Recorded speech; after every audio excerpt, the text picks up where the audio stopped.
let's make your very first Decentraland wearable.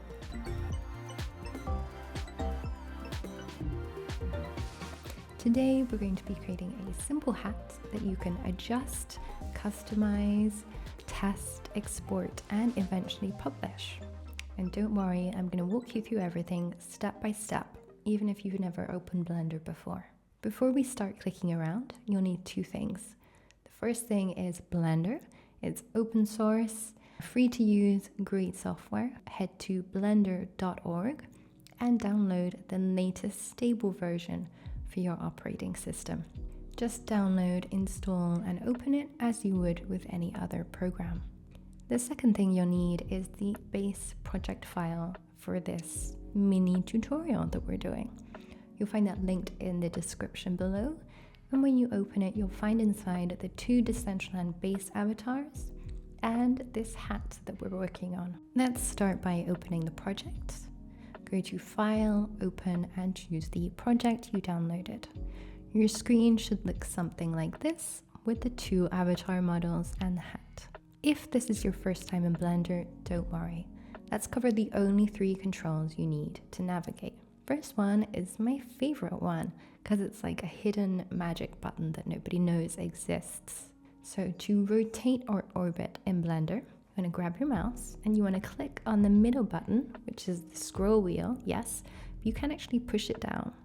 And if you do that in Blender, you can then rotate or orbit around your model. Very cool. The second little trick is with the same button, but you're going to use it normally and just scroll in or out, and that will zoom in or out of your model. And the third one is to pan, which is just to kind of move around the scene. Again, you're going to push down the middle button here and you're going to press shift at the same time. Test this out a little bit. If you can look around Blender, if you can zoom in and out, if you can spin around your model, you're doing great. Blender looks really quite intimidating at first, but it does get comfortable quite quickly. If while you're playing around your viewport disappears, or you zoom into your model, or you zoom out of your model, please don't worry, don't stress, just Command or Control Z to go back, or just completely quit the Blender file and open it again. You're not breaking anything, we're just getting used to these initial controls, okay? I'm going to teach you 3 keys, G, R, and S. So you can press G, and that will move the object that you have selected, like G for grab. Or you can press R and that will rotate the object you have selected. R for rotate. Or S for scale. Again, you can use this to make something bigger or smaller in your scene. So let's try this on the hat. Let's select the hat, press G to move it up a little bit, press R to rotate it a little bit, and press S to scale it up or down a little bit. We don't need precision just yet, we're just getting comfortable and seeing how things work. You can also use the visual tools here to move, rotate, and scale if you find that more intuitive. And again, don't stress, you can just press Ctrl and Z to undo anything. So use G, R, and S to adjust how the hat sits on the avatar's head. Imagine you're playing around with a real-life hat and a real-life mannequin, and you're just trying different positions to see what feels right to you. Don't be afraid to make changes. You can always press Ctrl or Command Z to go back. If you already found an open source 3D model that you would prefer to work with, maybe something you found online, you can absolutely use that. Press File, Import, and import the FBX or OBJ or whatever type of file it is. But if you're new to this, feel free to just stick to the project file. I'll link a short list of beginner-friendly 3D model libraries below in case you want to explore. Now, something slightly technical, but not too technical, so please don't run away. Wearables in Decentraland need to stay lightweight. Lots of data leads to lots of lag, so the less data means the less lag, which means the better experience for everyone. You already know this intuitively, but what does it mean here is it means that our wearables need to have not very many triangles. So that is the main number that we're concerned about here, and that is the number of triangles that we have in our model. So how do we know how many triangles are in our model? Because we're definitely not going to count them one by one, and we don't need to. Fortunately, we can select the hat, we can turn on statistics in the viewport overlay, and we can just look in the top left-hand corner of the screen. And we can see there how many triangles the hat has.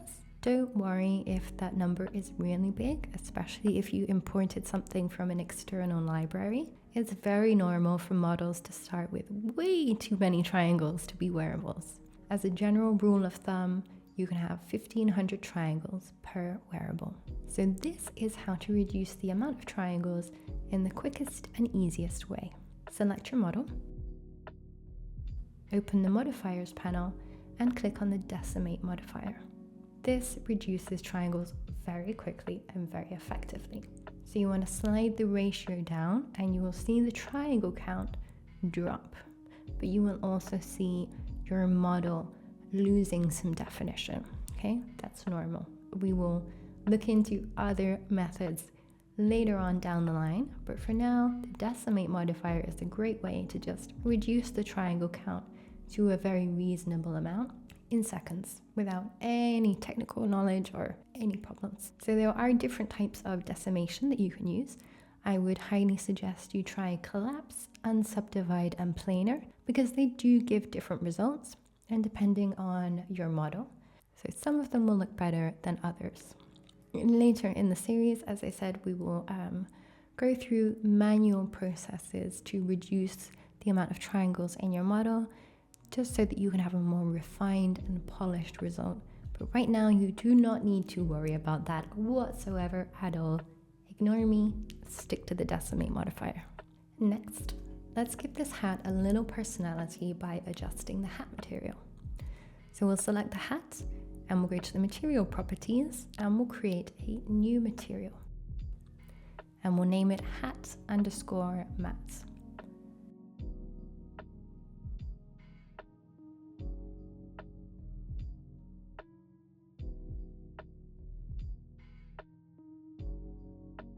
For this, you can choose absolutely any color you like. Try clicking around the color wheel, and you'll see how the look of the hat changes. Don't worry about more detailed textures at this stage. Solid colors is perfect. Now for the hair material, if your hat includes hair like this one does. In Decentraland, players can tint their hair or choose their hair color, and we don't want to take away that cool feature from players. So what we want to do with our hair is create a separate material, just like we did with the hats, and we'll name it hair_matte. It's good practice here to match the capitals if you can, but again, if you don't or if you forget, it's not going to break. It's not the end of the world, it's just a good rule of thumb.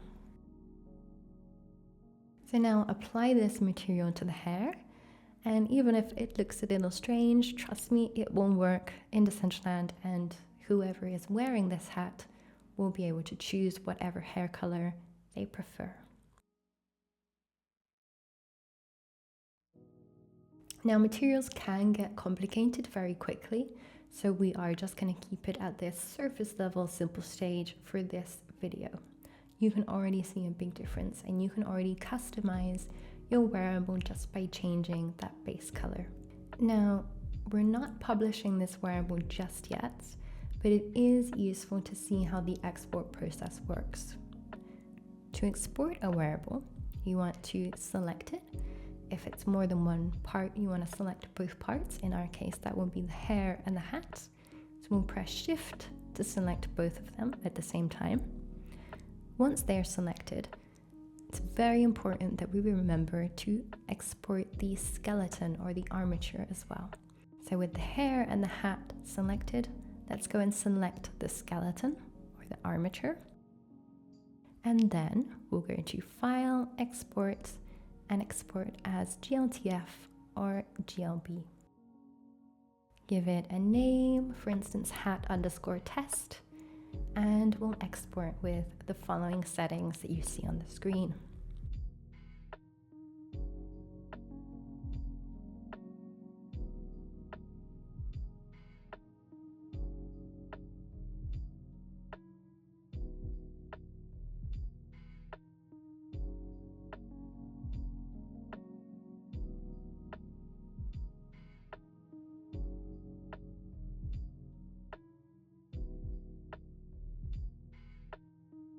Now, I would highly recommend you save these settings as a preset, which you can do like this.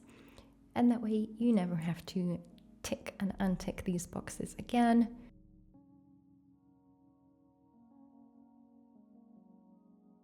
And then click export. And you won't use this file until later in the series, but practicing this export process now, it is going to help us in the long run. And that's it. You just opened, positioned, optimized, styled, and adjusted your first wearable model. Seriously, that's huge. Most people don't even open Blender, or they open it and they never come back. So if you've made it this far, you're already ahead. In part 2, we will design a hat completely from scratch and add hair that adjusts to the player's avatar. Take your time, explore, practice these little things, and please do drop any comments with any questions you may have, and check the descriptions down below for files and optional links to learn more. You're doing amazing already, and I will see you in part 2.